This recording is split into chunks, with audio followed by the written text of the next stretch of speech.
चला आज बनवूया झणझणीत चिकन। त्यासाठी इथं पातेल्यामध्ये 2 चमचे तेल घातले, बारीक चिरलेला कांदा घातला, छान परतून घ्यायचं, कोथिंबीर घालायची, त्यानंतर हळद घालायची।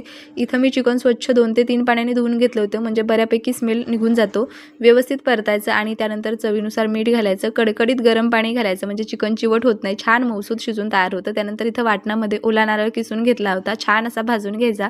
त्यानंतर इथं 10 ते 12 लसणाच्या पाकळ्या आणि मध्यम आकाराचा कांदा देखील व्यवस्थित असा भाजून घेतला, थोडीशी कोथिंबीर घालून काढून घेतला। खडे मसाल्यामध्ये चमचाभर धणे, चमचाभर तीळ, लवंग, मिरी, दालचिनी देखील व्यवस्थित असं भाजून त्याचं वाटण तयार करून घेतलं। पावडर मसाल्यामध्ये साठवणीतला जो मसाला असतो ना काळा तिखट ते घातलं, थोडासा गरम मसाला, चिकन मसाला, काश्मीरी लाल मिरची पावडर, हलक्याशा कोमट तेलामध्ये व्यवस्थित असं परतून घ्यायचं, म्हणजे जो भाजी बनवून तयार होते ना ती खूप छान होते।